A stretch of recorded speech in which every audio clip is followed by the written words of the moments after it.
Mulai. Bismillahirrahmanirrahim. Assalamualaikum warahmatullahi wabarakatuh. Allahumma shalli ala Muhammad wa ala Muhammad. Allahumma shalli ala Muhammad wa ala Muhammad. Allahumma shalli ala Muhammad wa ala Muhammad.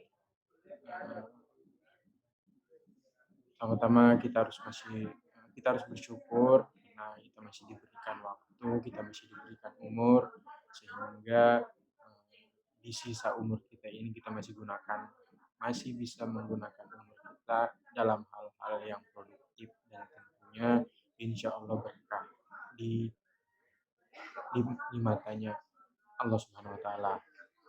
Nah, tak lupa juga kita kirimkan sholawat kepada Nabi sekaligus tauladan kita yang mana padanya kita pun ketika kita mengikuti perilakunya kita mendapat pahala.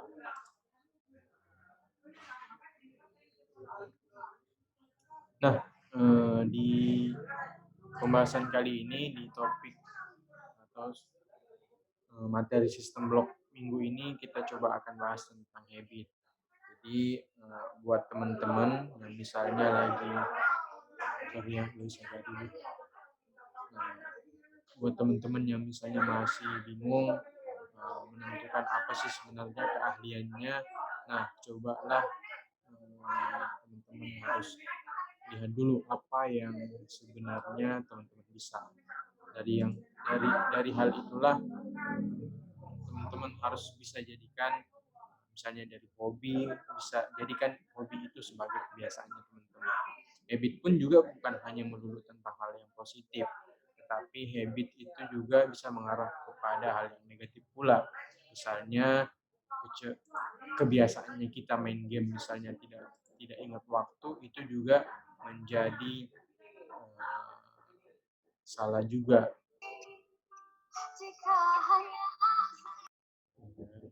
Jadi kebiasaan kita misalnya melakukan hal-hal yang misalnya malas mandi, itu akan jadi kebiasaan yang buruk. Kemudian malas makan, ada juga yang malas minum air putih. Banyak hal-hal yang bisa yang mana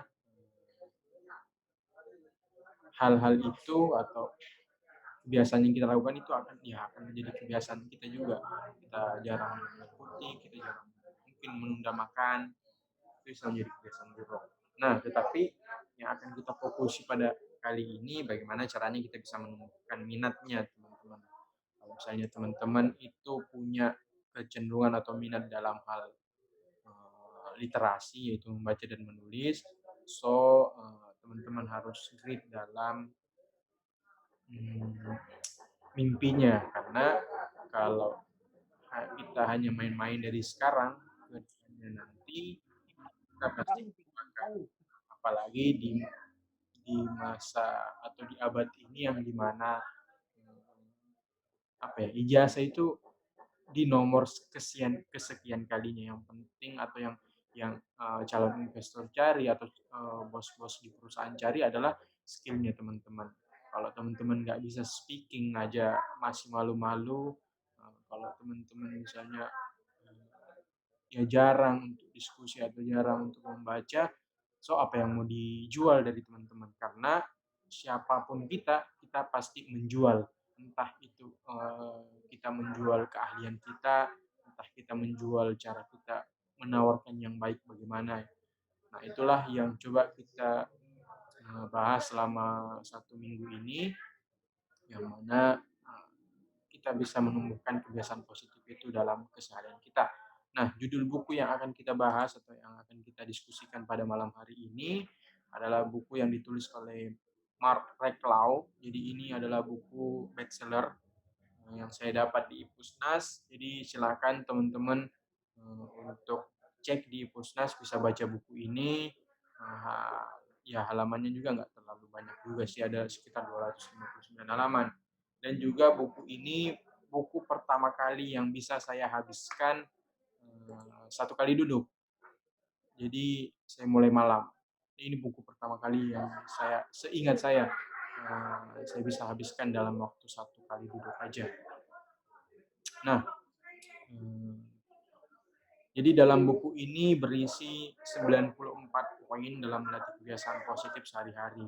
Tapi kita nggak akan bahas kesemuanya karena terlalu panjang.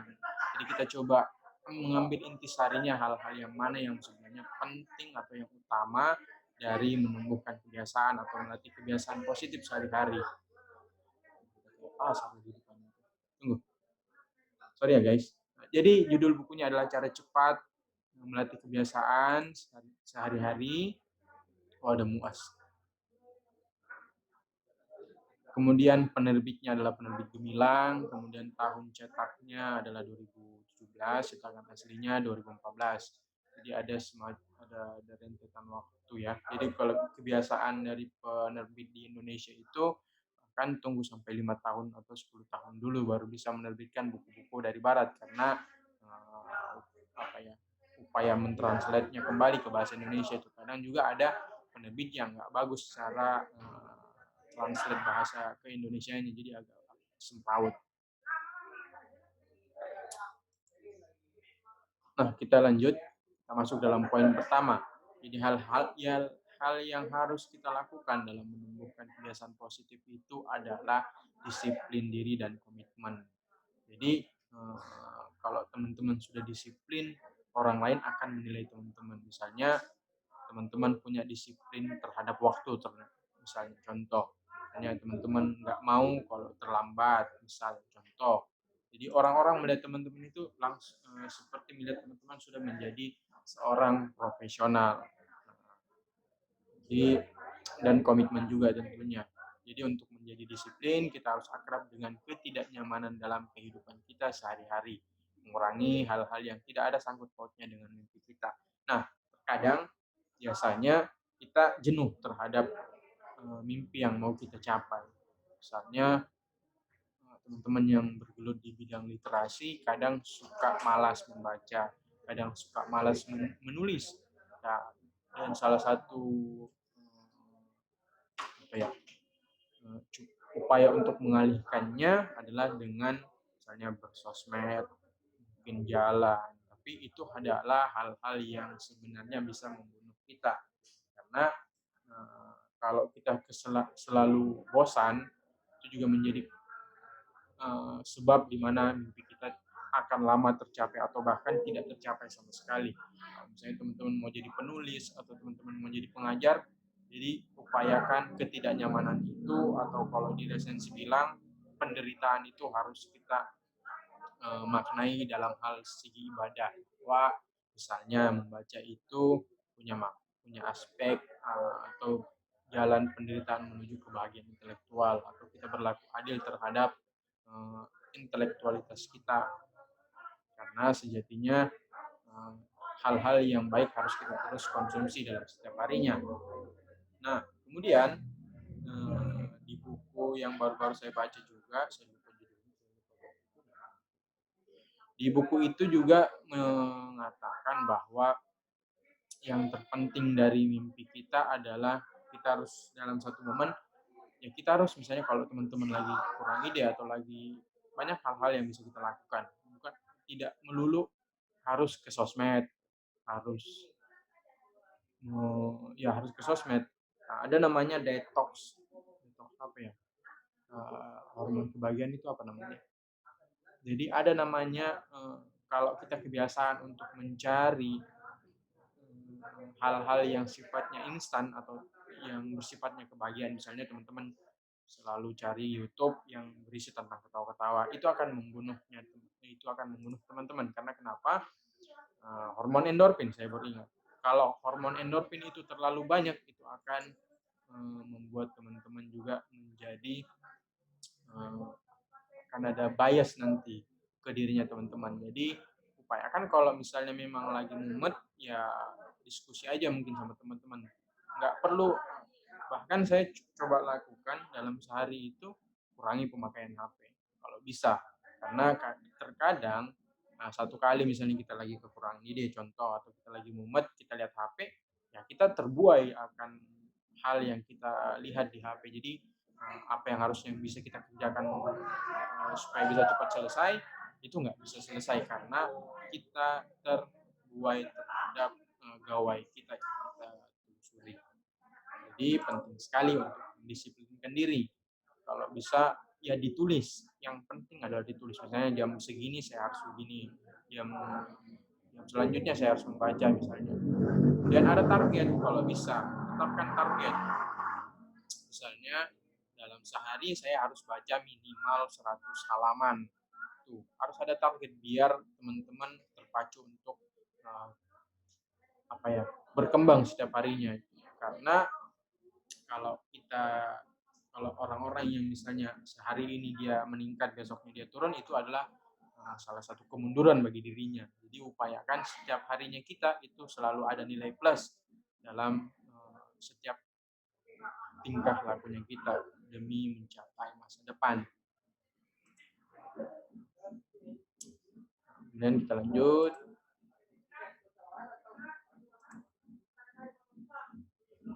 Nah, jadi dalam bab ini si penulisnya membantu kita untuk membiasakan diri disiplin dengan memberikan pertanyaan. Jadi ini juga bisa menjadi pertanyaan juga bagi teman-teman sendiri. Misalnya dalam hal apa kita yang kurang disiplin. Nah, ini harus misalnya saya kurang disiplin dari segi waktu. Kita benahi itu. Jadi benahi dulu hal-hal yang menjadi kekurangan kita. Kita selalu menilai kekurangan orang lain, tetapi kita nggak mau menilai kekurangan diri kita sendiri. Jadi yang pertama harus kita pertanyakan dalam diri kita adalah dalam hal apa kita kurang disiplin. Misalnya contoh, kita kurang disiplin terhadap membacanya kita, terhadap menulisnya kita. Kita tingkatkan lagi besok, misalnya hari ini kita membaca hanya 50 halaman. Oh besok tambah deh, meskipun 10 halaman aja nggak apa-apa. Jadi tetap ada nilai plus setiap harinya. Kemudian kita harus tanya juga apa manfaat jika kita menjadi lebih disiplin. Jadi ada feedback yang harus kita dapat. Entah itu berbentuk atau kesenangan terhadap diri kita sendiri, itu bisa jadi. Kemudian bagaimana kita bisa tahu saat kita telah mencapai tujuan untuk lebih disiplin. Nah, inilah yang kita harus kita lakukan. Kita harus membuat scoring. Misalnya kalau di resensi kita ada 24 habit itu nanti yang akan ditulis nanti oleh Kak Tonton di bukunya. Misalnya dalam spiritual kita coba mau hitung. Anggaplah spiritual itu kan mengaji, sholat, zikir. Nah, kita coba kalkulasikan kalau misalnya dalam kesehariannya sholatnya itu 5 waktu, ya kita kasih poin berapa begitu. Jadi ada skor dalam kesehariannya kita supaya kita terpacu terus untuk menjadi lebih baik ke depannya, supaya menjadi lebih disiplin aja. Nah, kemudian kita dianjurkan juga untuk menuliskan atau mencatat pertanyaan-pertanyaan yang tadi, entah itu di kertas atau di catatan teman-teman atau mungkin di gawainya teman-teman. Nah, langsung lakukan. Kalau bisa setelah kita diskusi ini coba cari deh apa sih yang menjadi kekurangannya teman-teman yang misalnya mau jadi pengajar, cari dulu apa kekurangannya teman-teman dalam hal mengajar. Misalnya kurang referensi. Ya, kita bisa cari solusinya dengan banyak membaca, dengan banyak berdiskusi. Misalnya yang kurang adalah malu untuk berbicara di depan umum, ya setidaknya di diskusi ini teman-teman aktif dalam menanggapi mungkin atau bahkan bertanya. Itu salah satu supaya kita bisa terbiasa untuk bicara di depan umum. Jadi teman-teman juga di resensi bukan hanya langsung misalnya langsung diskusi langsung hebat bicara, enggak. Kita juga kita pernah juga bicara bahkan kekurangan kekurangan kata-kata untuk apa yang mau dibicarakan itu pernah. Jadi tidak ada orang yang bisa sukses langsung. Tidak ada orang yang bisa langsung bicara lebih baik. Kalau nggak dicoba ya nggak bakalan dapat atau nggak bakalan terbiasa kita untuk ngomong di depan umum. Nah, kemudian hindari pencuri energi. Nah, biasanya kan kalau dalam hidup itu kita ada orang-orang yang bisa menambah energi kita, ada juga orang-orang yang atau mungkin hal-hal yang dapat mengurangi energi kita. Misalnya kita ini baru misalnya datang di kafe atau di salah satu tempat misalnya kita melihat orang sedih, otomatis kita pasti tertular, entah kita sedih itu karena bahagianya, entahkah sedih atau memang atas kesedihannya itu. Nah, kemudian juga pernah tidak teman-teman dapat misalnya ada orang baru datang, dia mukanya langsung apa namanya ya, mukanya langsung lusuh pokoknya. Di satu sisi teman-teman lagi bahagia nih, pas lihat muka orang itu, ya tiba-tiba, jadi turun, apa namanya, energinya teman-teman bahkan langsung tertular gitu. Nah, hindari hindari hal-hal seperti ini. Misalnya contoh juga bukan hanya ke orang sih, bisa bisa ke gawainya teman-teman. Misalnya teman-teman mau cari pelampiasan dulu ternyata, mau mau cari pelampiasan dalam HP, melihat Instagram, ternyata yang dilihat di Instagram adalah ya kemesraannya, teman-teman kalian yang sudah misalnya punya pasangan. Nah, itu membuat teman-teman galau, mungkin yang jomblo. Eee, Kemudian itu yang membuat teman-teman ya malas beraktivitas karena itu tadi, terkuras energinya untuk hal-hal yang sebenarnya tidak berguna sama sekali. Jadi kalau bisa hindari hal-hal seperti ini dengan cara apa? Dengan cara bisa juga dengan membaca. Jadi hindari pencurian energi supaya energinya teman-teman itu bisa digunakan untuk hal-hal yang lebih produktif lainnya. Nah, kemudian ini tadi penjelasannya, usahakan misalnya dalam keseharian kita, jangan suka lihat ya jangan selalu melulu untuk HP HP HP dan HP. Usahakan ya minimal berapa jam lah untuk kita, eee, bersosmed. Karena apa sih sebenarnya yang kita cari di sosmednya kita? Kita bahkan melihat story-nya orang tanpa tanpa ada perintah atau tanpa ada kemampuan. Kita coba cari misalnya story-nya orang, kita lihat dan segala macam itu, kita harus pertanyakan dulu dalam diri kita sebenarnya apa tujuan kita untuk melihat hal-hal seperti itu. Toh memang kalau dia orang-orang terdekat juga nggak apa-apa. Tapi kalau bahkan orang-orang yang bahkan kita nggak kenal sama sekali, kita lihat story-nya, kita like dan segala macam, itu menurut saya membuang-buang waktu. Jadi bisa digunakan untuk hal yang lain. Nah, contoh lain juga kalau dalam makanan. Jadi usahakan makan makanan yang sehat, jangan makan yang berminyak, konsumsi alkohol tentunya, obat, kafein terlalu banyak. Ini juga peringatan untuk teman-teman yang suka ngopi. Ngopi itu juga punya batasan. Kemudian kurangi konsumsi gula, tembakau, bahkan olahraga pun kita harus dianjurkan karena stamina kita perlu menjaga stamina untuk tetap grit terhadap mimpi yang ingin kita capai. Kemudian negativitas juga perlu, terkadang kita iri melihat kebahagiaan orang lain terkadang. Itu bukan pasti sih, ada sebagian orang yang pasti merasakan begitu. Misalnya teman-temannya baru menikah, "Oh kenapa dia baru menikah, dia kenapa dia sudah menikah, kenapa saya tidak?" Gitu misalnya.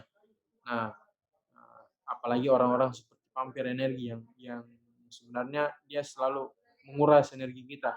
Kita lagi enak-enak nulis, dia datang cerita, itu bisa kalau bisa, hindari seperti begitu.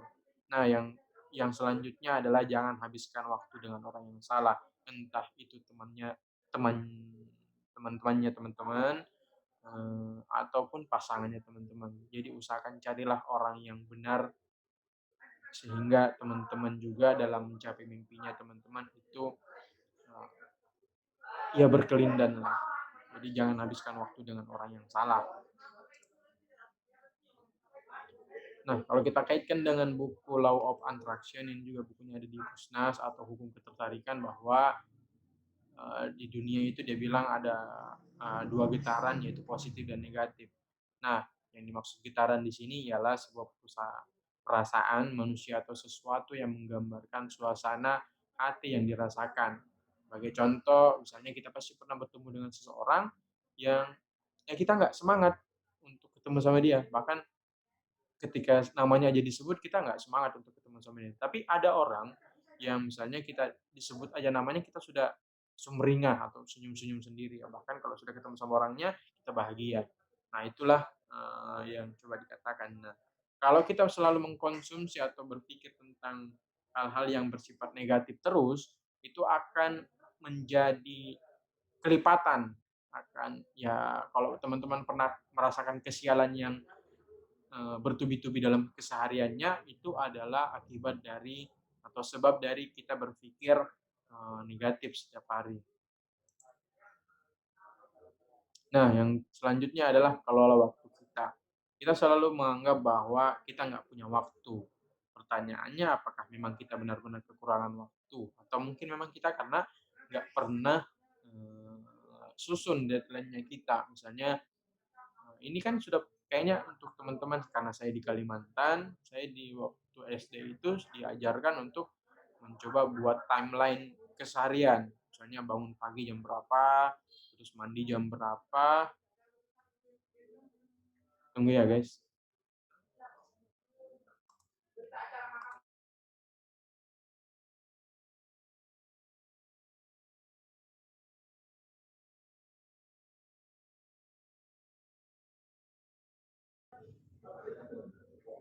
Oke, sorry.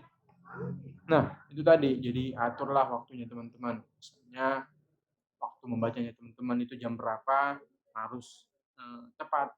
Jadi setidaknya teman-teman bisa lihat waktu luangnya teman-teman sampai mana gitu atau berapa lama. Nah, yang selanjutnya adalah kalau untuk teman-teman yang sudah kerja, ya yang bisa dilakukan adalah mengisi waktu-waktu luangnya teman-teman. Karena kan ada waktu yang dimana teman-teman tidak kerja, teman-teman juga nggak istirahat. Itu artinya waktu luang. Nah, waktu luang itulah yang kita gunakan untuk mengasah skillnya kita, mengasah kemampuannya kita. Karena itu lagi, ijazah itu tidak menjamin apa-apa untuk teman-teman. Meskipun teman-teman S2, kalau teman-teman nggak punya skill yang bisa ditawarkan kepada orang lain, sama aja dikali nol. Jadi pendidikan itu hanyalah jalan untuk mencapai, salah satu jalan untuk mencapai kesuksesan, bukan jalan utama. Bahkan orang-orang yang sukses pun itu sampai-sampai nggak selesai kuliah atau nggak selesai pendidikannya. Contoh misalnya pendiri Apple, banyak hal-hal Bob Sadino itu. Jadi yang membedakan adalah kepiawaiannya dalam mengelola waktu, dan dia juga grit terhadap dia disiplin terhadap dirinya, kemudian dia tabah dalam menjalani atau menerima semua konsekuensi yang dia lakukan. Jadi orang-orang yang sukses itu bukan orang-orang yang apa ya? Dia justru orang-orang yang sangat kaku dalam hal apapun itu, dalam hal waktu dia tepat waktu, dia nggak mau sia-siakan waktunya. Nah, cara yang tepat untuk mengurangi waktu kita adalah dengan mengurangi waktu hal-hal yang bukan prioritas. Jadi, usahakan buat dulu tuh apa yang menjadi prioritasnya teman-teman, misalnya membaca, menulis. Nah, misalnya kalau kita yang bukan prioritas itu kan misalnya menonton YouTube seharian, main game bisa juga main game tapi kurangi waktunya. Kita biasa juga keseringan tidur yang berkepanjangan, udah kayak beruang aja yang hibernasi. Kemudian kita juga bahkan bermedsos sampai berjam-jam, entah apa yang kita cari tapi kita uh, terlena akan itu. Nah, jadi pertanyaannya buat dulu prioritasnya. Kemudian kalau penulisnya sendiri ini dia misalnya di hari Minggu itu dia meluangkan waktu untuk merencanakan satu minggunya. Jadi misalnya di hari Minggu dia rencanakan dulu dia mau ngapain di minggu sebelumnya. Nah, ini juga kita lakukan dalam sistem pembelajaran resensi, yaitu dengan sistem blok. Di sistem bloknya itu kita coba bahas satu minggu dengan tema yang berbeda-beda. Nah, dan dia juga mengingatkan untuk menuliskan atau menjadwalkan beberapa waktu bebasnya teman-teman, waktu relaksasi, tidur siang sebentar, membaca, meditasi, dan lain-lain. Nah, yang selanjutnya adalah bangun pagi, kurangi tidur. Kalau kata Aristoteles itu bagus sekali bangun sebelum fajar, karena kebiasaan ini akan menambah kesehatan, kekayaan, dan kebijaksanaan. Jadi, para filsuf terdahulu itu ternyata selalu bangun pagi dan suka jalan kaki. Jadi ada efek yang sangat bermanfaat bagi teman-teman yang suka jalan kaki di pagi hari. Jadi kalau bisa luangkan. Bangun pagi hari, setelah sholat subuh, bangun pagi, cobalah hidup udara segar di pagi hari. Dan manfaatnya, kalau kita bangun pagi hari, kita bisa mendapatkan 365 jam per tahun, jadi ada energi spesial yang kita rasakan di pagi hari sebelum matahari terbit contohnya. Karena, eee, ya masih sedikit orang jadi udara itu masih, eee, apa namanya, enak kita konsumsi. Kayaknya kalau di Makassar udah nggak begitu sehat karena di pagi harinya pun sudah ramai, jadi kalau bisa bangun subuh aja. Nah, dalam buku ini juga kita dianjurkan untuk ya tidur tidur minimal 6 jam aja. Nah, kalau misalnya masih ngantuk, ya cukup tidur aja 30 sampai 60 menit di siang hari. Itu sudah bisa menjadi kesegarannya teman-teman. Jadi, tidur itu bukan hanya pada kuantitas, tapi kepada kualitasnya teman-teman. Kalau teman-teman kualitas tidurnya baik, itu sudah memenuhi, kesehatan bagi dirinya teman-teman. Jadi, silakan sisihkan waktu luang dan relaksasinya teman-teman. Nah, kemudian yang terakhir adalah berhenti membuat alasan. Kita masih ada waktu 4 menit. Nah, biasanya kalau kita ini selalu menunda-nunda hal-hal, misalnya ini bukan saat yang tepat, susah. Karena Steve Jobs ya mungkin dari orang kaya, mungkin kita selalu beranggapan orang lain itu bisa sukses karena kekayaannya sendiri. Kita selalu melihat atau kita mental block pikiran kita sendiri terhadap penilaian kita terhadap orang lain. Kita menilai orang lain itu sukses karena ya memang dia juga sudah jalannya sukses. Itu nggak boleh gitu. Jadi kita cukup untuk berhenti membuat alasan, silakan lakukan. Kalau bisa setelah diskusi ini silakan langsung aja baca buku, cari hal-hal yang sebenarnya prioritasnya teman-teman, cari hal-hal yang bisa menjadi skillnya teman-teman di masa depan. Nah, terakhir ada kutipan saya kutip dari buku ini dari Zig Ziglar. Dia adalah salah satu motivator terkenal dunia. Dia katakan begini, karakter yang membangunkan kita dari tempat tidur, komitmen yang menggerakkan kita untuk bertindak, dan disiplin yang memungkinkan kita untuk meneruskannya. So, thank you untuk teman-teman semua. Kita masih ada waktu 3 menit untuk sesi tanya jawab. Ada pertanyaan?